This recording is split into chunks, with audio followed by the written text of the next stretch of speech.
All right. Good morning, everybody. So the last time that I spoke about this matter would have been on Monday, the date of the incident, and Commissioner Gamalian and I gave an update on the case. If you recall, I said at the time that the individual driver was in custody, and I kind of forewarned everybody that we're probably at this time only going to charge him with a crime that we have the evidence on right now, which is probably going to be a non-qualifying offense. So if this young man is released, don't be surprised. And obviously that is what happened, okay? So I kind of forewarned everybody on Monday that this was going to happen, and we are still obviously in that same posture. And I recognize that this is a bad look. I get that, okay? I get it's a bad look. I get that the optics are not good when I have 4 dead teenagers and this kid is out there playing video games right now. So I recognize that. And I'm not happy about that. But in this particular case, for the time being, that's the way it has to be. Because I need to gather additional evidence in order to potentially charge more serious crimes. Anytime you have a motor vehicle accident crash like this, it's not a 1-hour Law and Order TV show where it's solved by 8:58, on a Thursday night. Okay, that's not how this works. We have a car that is totaled, destroyed, and so gathering evidence from a destroyed car takes some time. We have a black box in a car that needs to be downloaded, and when the vehicle itself is destroyed, there's potential problems with black boxes. Again, I'm not going to get into specifics in this particular case, but in general, when you have a vehicle that is involved in a serious motor vehicle accident that is crushed and totaled, like we have here, sometimes it takes a little time to get the black box and to analyze the black box. So those kind of things take time. We had 6 people in a car. 4 of the 6 are dead. The remaining victim is in the hospital. Obviously, I need to speak to the remaining victim. That when a remaining victim is in intensive care trauma unit, I'm going to have some sympathy for that person and their family, and I'm not going to have my people here hanging outside her hospital room, like waiting for her to wake up.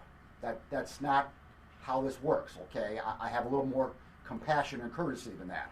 So I need some time here to further investigate this matter. There are other things too. Again, I'm not going to specifically confirm or deny in this case right here, but anytime you have a motor vehicle accident case like this, the first question that I always ask, is there drugs or alcohol involved? That's my first question.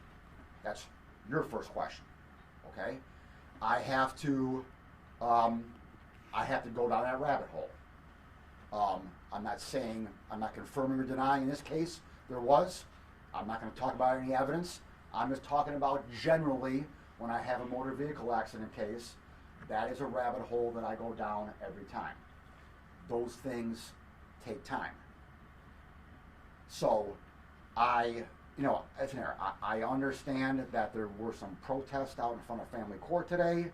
I understand that there is, an uproar out there as to why this 16-year-old kid is walking around playing video games while 4 people are dead.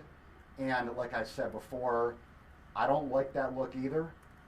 I recognize it's a bad look, but in this particular case, you have to give me time to fully investigate the matter.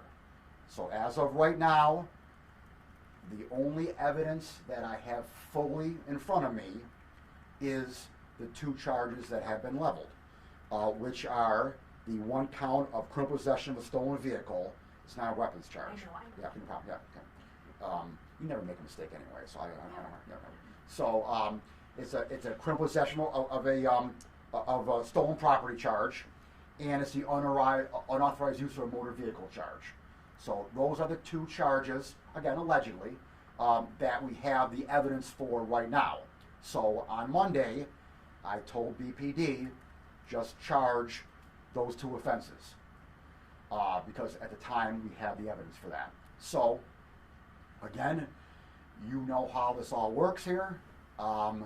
With the new bail reform statutes, anytime we have anything less than a D felony, in this case we have an E felony, so anytime we have anything less than a D felony, we cannot hold that person and arraign them the next morning. We have to issue an appearance ticket. That's the bail laws. So we had to give this kid an appearance ticket for a later date. We could not hold him overnight on Monday night and arraign him on Tuesday morning. I could have before the bail statute. I can't now. So an appearance ticket had to be issued, and then obviously today in court, these are both non-qualifying offenses, and the judge had no choice but to release him. And so he was released. Now, he was released under supervision, which this is the first time I've ever asked for that, just so you know. Because normally I'm arguing against Russ, release under supervision, because the judges in city court every day want to give everyone Russ, and I'm arguing against that all the time. So it's kind of hypocritical of me to argue against Russ every day and then to argue for it on certain occasions. But I was hypocritical today, and we argued for Russ today, which you can do. You can argue for release under supervision for non-qualifying offenses. So we argued for Russ today. We got an ankle monitor. We got a curfew till 7:30 p.m. and he has to go to school. And a probation officer will be monitoring his every movement with the ankle monitor from now until the next court appearance. The judge gave the next court appearance for December 12th. I anticipate the next court appearance will be sooner than that. We handed the defendant's attorney today the 19050 notice, which is CPL 19050 means that we have the grand jury scheduled. So in open court today, we gave the defendant his 19050 notice, telling him that the matter has been scheduled for grand jury. So the next step is the grand jury investigation, and the next step will be to evaluate other potential charges and to go forward from there. So I anticipate the next court date will be before December 12th. What don't you know so far? So the car was allegedly stolen from the Marine Drive Apartments. We don't know exactly what time the car was stolen. We are trying to, canvass the area for video and to kind of and to figure out when the car was stolen. The owner of the car last saw the car at about 8 p.m. on Sunday night in the parking lot there of the Marine Drive Apartments. So it was stolen sometime after 8 p.m. on Sunday night.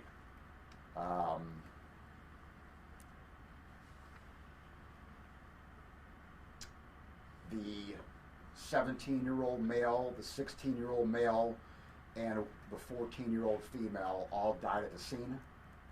The 19-year-old male, the fourth victim, was taken to ECMC and died at ECMC. And the girl who survived is a 14-year-old female who is still in the hospital. Obviously, this is a horrific accident and a horrific tragedy. The 14-year-old girl who passed away had a baby.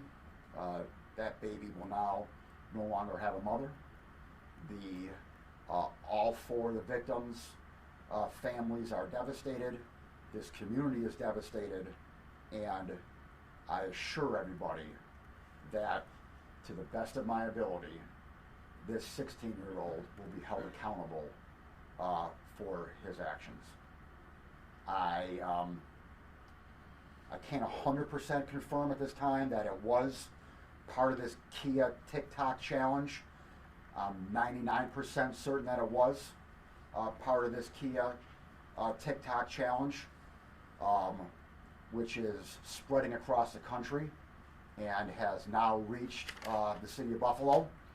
We are seeing more and more Kias being stolen over the course of the past summer and the past few months than we've ever seen. There have been lawsuits actually in other parts of the country filed against Kia for their inability to protect the vehicles as they should. As far as I know, no lawsuits have been filed here yet in New York State, but that is something that I am willing to talk to the Attorney General's office on and look into going forward, because this is becoming a problem in stealing these Kias. We have a long-standing problem with the 33 becoming or being the Indianapolis Motor Speedway. That is a problem that's been going on for a number of years, and that is a problem that I have zero tolerance for. So,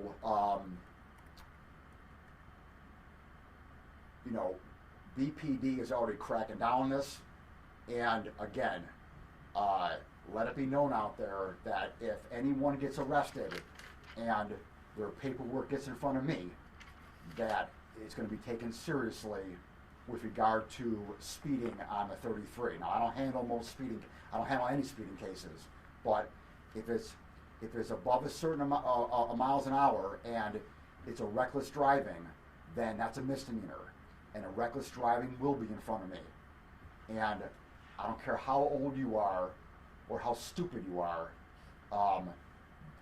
you're going to be held accountable for your actions, because the drag racing and the speeding on the 33 is going to start stopping immediately. What did I miss? Anything else? We got any questions? Order protection? Order protection, yes. We asked for order protection on the remaining surviving female.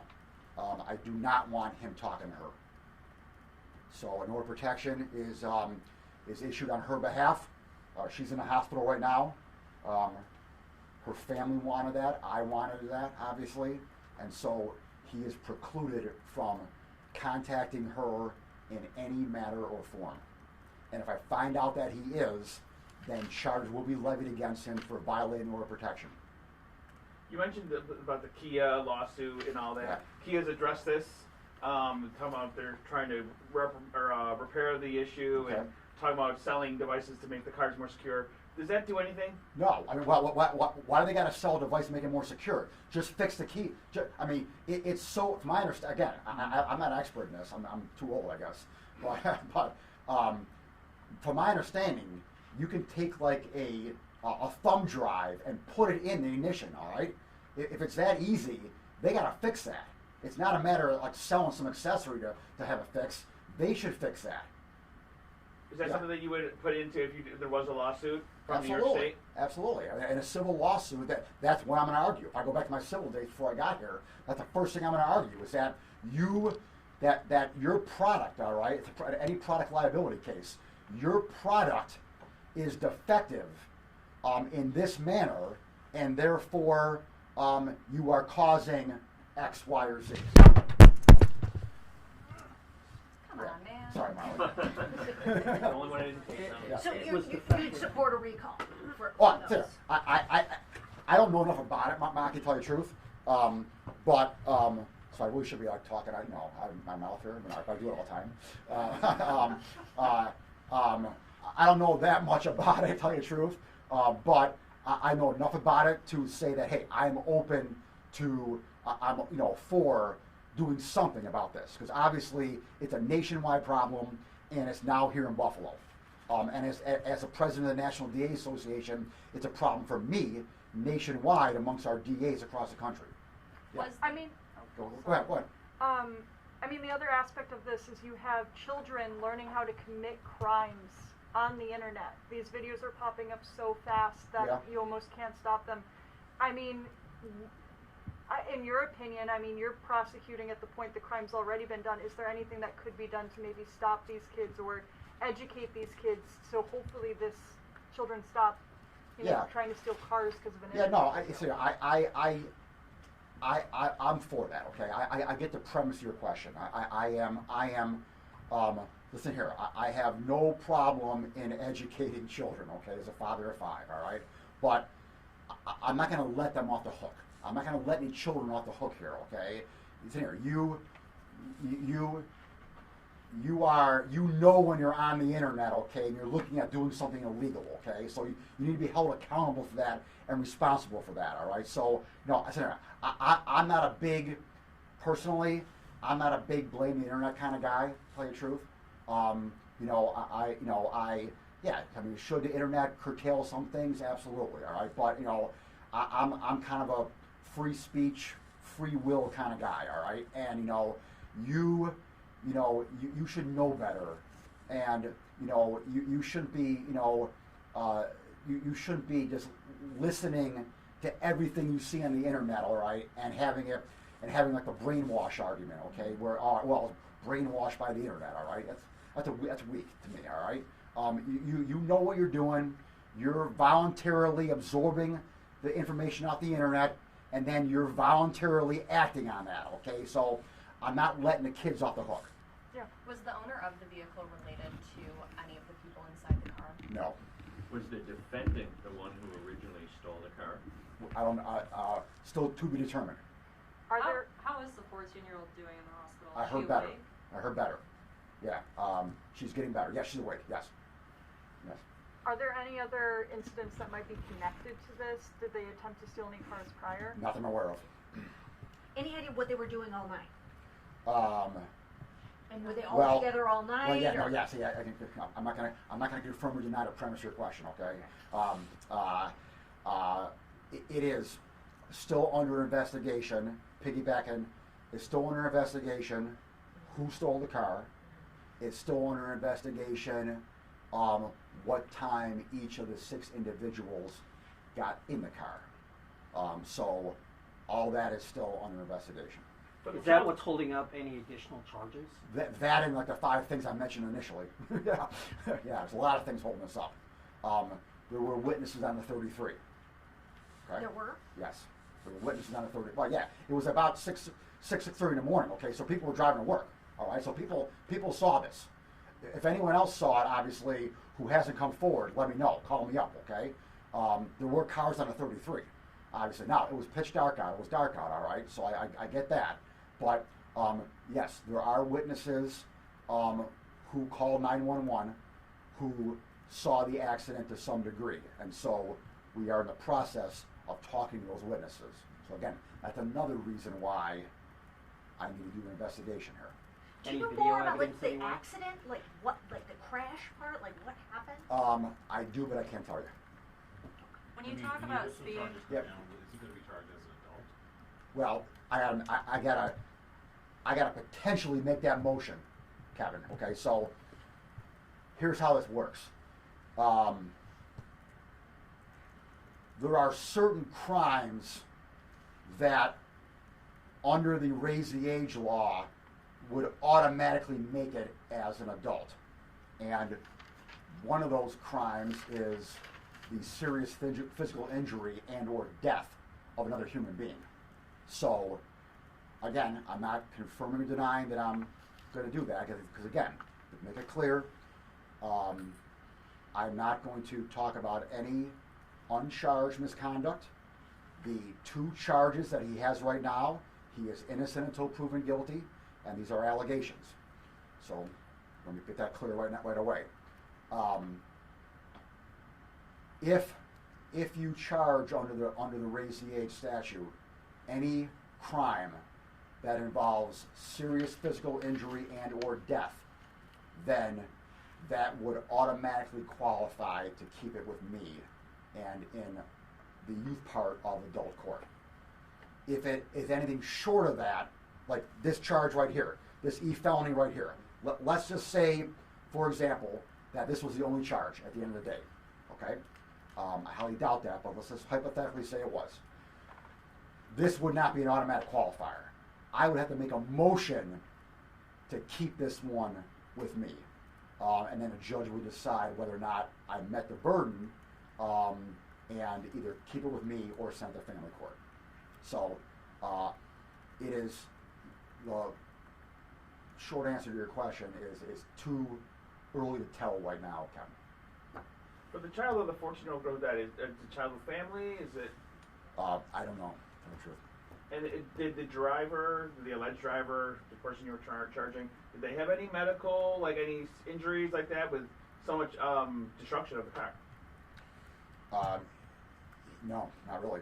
He walked out of the hospital that day with minor injuries. He was the only one who was in the car. All other 5 were ejected from the car. The surviving female passenger was sitting in the front passenger seat, and the other 4 were all in the back. Do you know the exact speed limit he was going? I'm gathering that information. So is that to assume that they weren't wearing seatbelts in the back? I don't know as of right now. That's still under investigation. The car's totaled. Right. Car's a tough crime scene. And the car seats 5, but there were 6 total in the vehicle. You know, I don't know how many seats, to tell you the truth. Has he I had a don't have it previous? here. Did he have any previous run-ins with the law? I can't comment on that. John, I know that you don't want to get into the part of, blaming the internet for stuff, but Yeah. I mean, it's becoming more common It where is.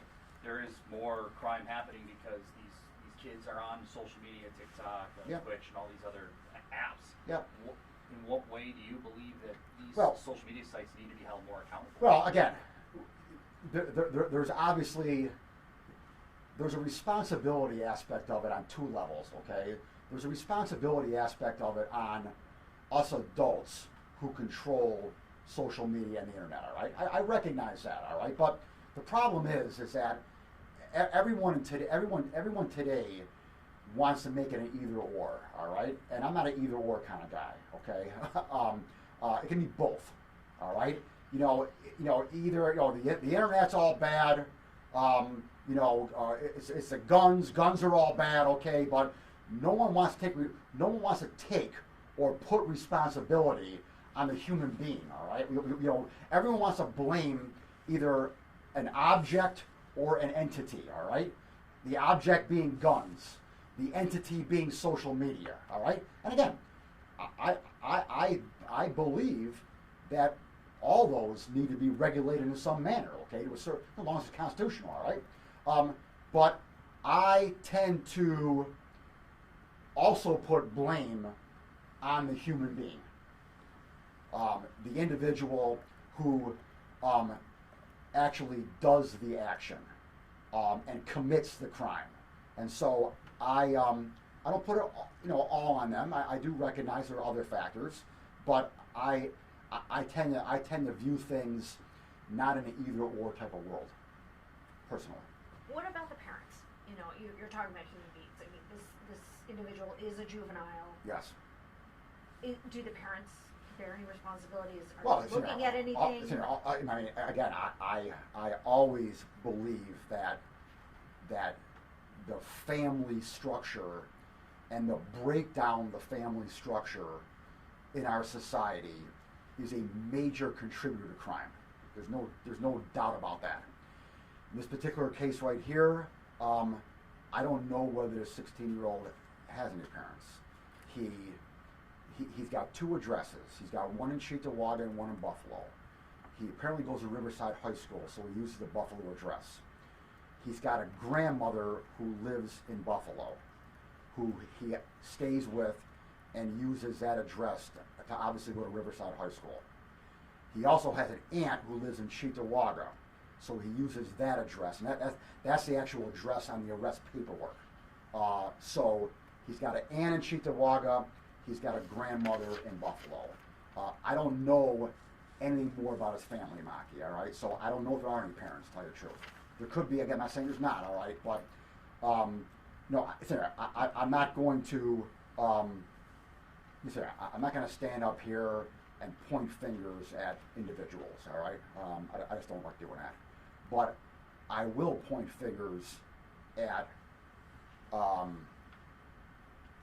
macro things, big things.